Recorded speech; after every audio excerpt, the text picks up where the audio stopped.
Ever wondered what a train wreck looks like? Literally? Well, buckle up, because what you're about to witness is not just a metaphorical disaster, but a full-blown, off-the-rails, multi-class catastrophe. Imagine the most chaotic group project you've ever been a part of, multiply it by 100 and then put it on a moving train. That's what we signed up for. Spoiler, it's us, and it's beautiful. There's something magical about watching a group of friends descend into absolute mayhem, all while laughing so hard you can barely breathe. It's the kind of chaos that only happens when everyone is both the hero and the villain of their own story, and nobody has any idea what's going on. So here's the deal. 14 players, each one representing a different Dead Rails class, all crammed onto a single train that frankly, never stood a chance. The moment we stepped aboard, you could feel the tension in the air. It was like the train itself knew it was doomed.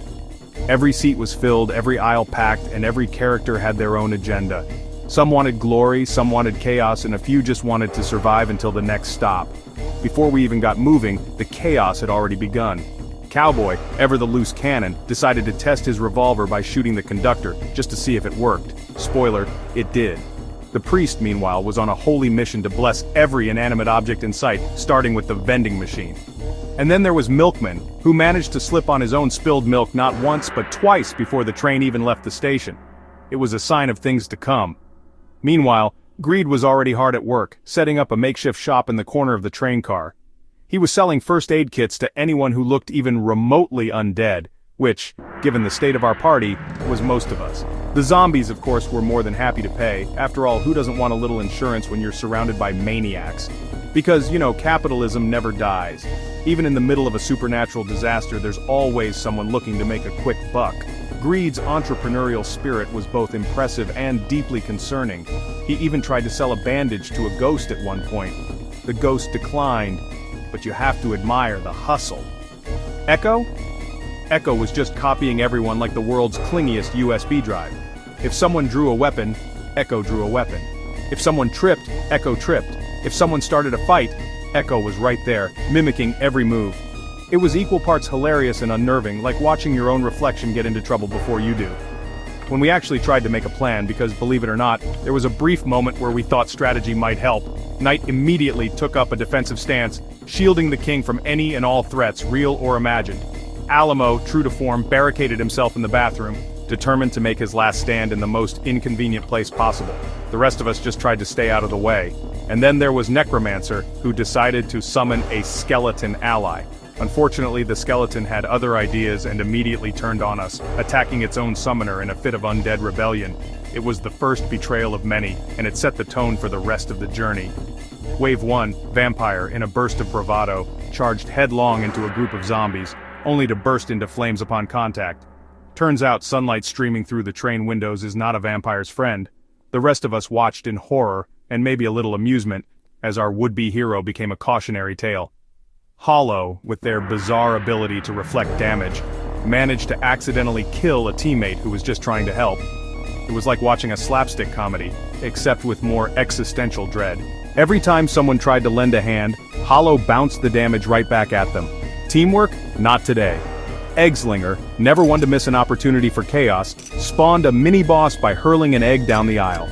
Out popped a creature none of us were prepared for, a giant angry chicken with a vendetta. Classic Eggslinger move. Side quests? Oh, we had plenty. The doctor, for reasons known only to them, decided to give CPR to a rat that had been trampled in the chaos. It was a touching moment, if you ignored the fact that the rat was probably undead too. The rest of us just tried not to get bitten. Greed, never missing a chance to stir the pot, bribed a zombie to attack Knight. The zombie, sensing an opportunity, took the money and immediately went after the nearest armored target. Knight, to his credit, held his ground, at least until the bathroom barricade gave way. And Echo? Echo kept touching people for research. Every time someone did something weird, Echo was right there, taking notes and then doing the exact same thing. It was like living with a very enthusiastic, very unhelpful scientist. Final emergency, just when we thought things couldn't get any worse, the generator in the back of the train transformed into a fully automated turret, complete with flashing lights and a mind of its own. The priest, caught in the crossfire, got stuck praying for deliverance, unable to move as chaos erupted all around him. And Milkman? Milkman's milk slip-ups hit double digits. At this point, it was less of an accident and more of a running gag. Every time someone tried to help him up, they'd slip too. The floor was a hazard zone and the smell of sour milk was overwhelming. Endgame, Necromancer, in a last-ditch effort to save the party, tried to revive the fallen. Unfortunately, he brought back the zombies instead of us. Suddenly the train was crawling with undead, and our chances of survival dropped to 0. Hollow, just by existing, managed to wipe out half the team. It was like his very presence was a curse. People would drop like flies just by standing too close. At this point we were all just trying to stay out of his way.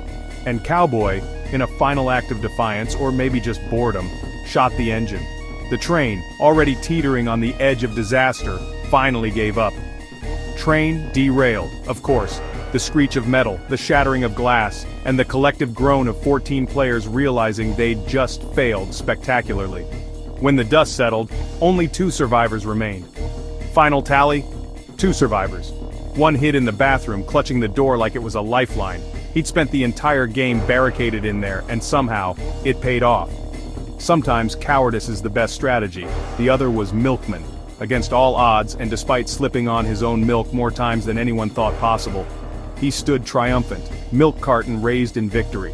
Maybe it was luck, maybe it was fate, or maybe everyone else was just too busy fighting each other to notice him. So here's the real question. Which class was the biggest train wreck? Was it the Cowboy, whose itchy trigger finger doomed us all? The Necromancer, whose skeletons had a mind of their own? The Priest, who got stuck mid-prayer? Or maybe it was Greed, who tried to monetize the apocalypse? Let us know in the comments which class you'd actually trust with your life, or which one you'd want to avoid at all costs.